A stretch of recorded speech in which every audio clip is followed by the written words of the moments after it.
Miliband. I want to thank the Prime Minister for those answers, and they're answers the whole country will have wanted to hear.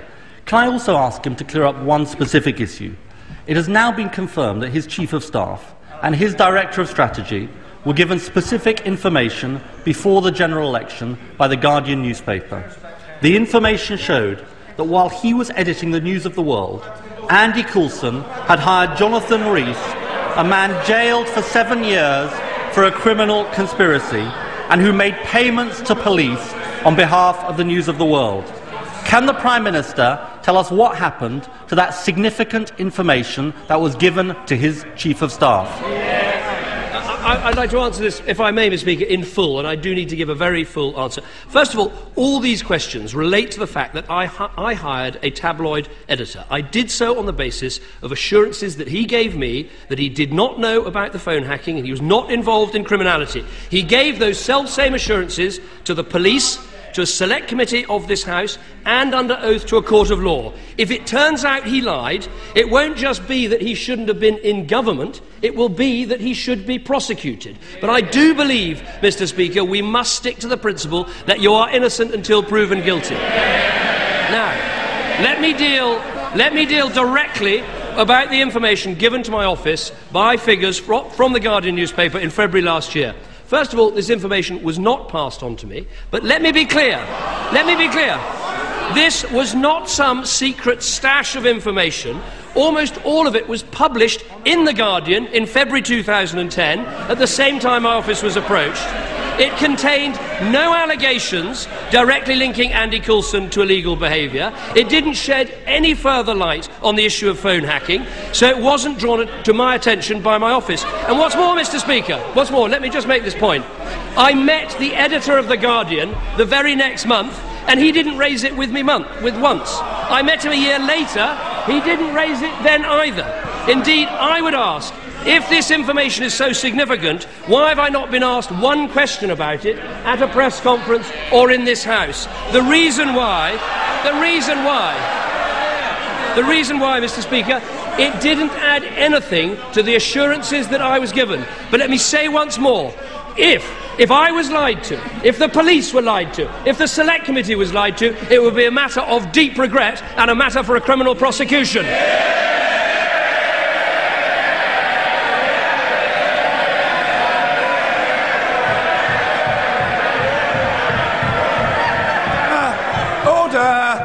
Anybody might think that orchestrated noise is taking place. Order! The House will come to order, and these exchanges will continue in an orderly way. Mr. Ed Miliband. Mr. Speaker, the Prime Minister has just made a very important admission.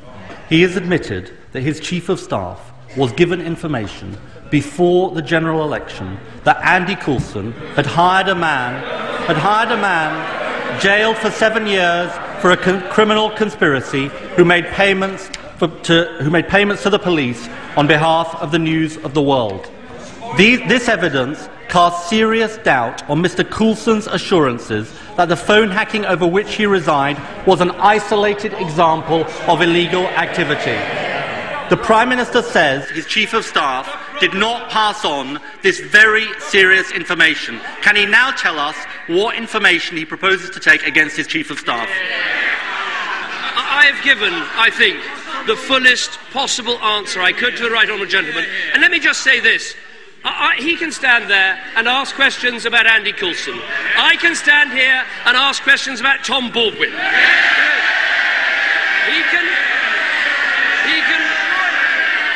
He can ask questions about my private office.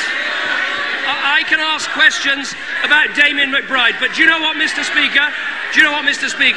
I think the public and the victims of this appalling scandal want us to rise above this and deal with the problems that this country faces. Mr. Ed Miliband. Mr. Speaker, he just doesn't get it. He just doesn't get it.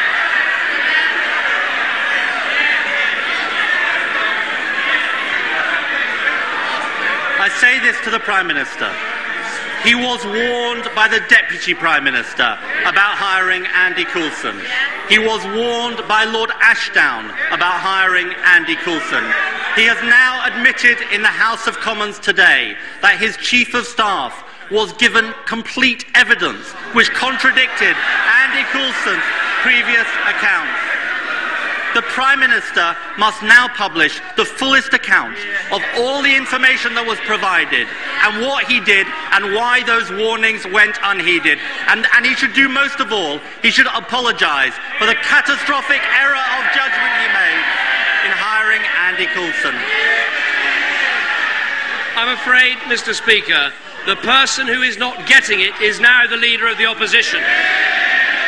What the public want us to do is address this firestorm. They want us to sort out bad practices at the media. They want us to fix the corruption in the police. They want a proper public inquiry. And they are entitled to ask, when these problems went on for so long, for so many years, what was it that happened in the last decade? What was it? When was the police investigation that didn't work? Where was the public inquiry over the last 10 years? We've now got a full-on police investigation that will see proper prosecutions and I hope proper convictions, and we'll have a public inquiry run by a judge to get to the bottom of this issue. That is the leadership I'm determined to provide.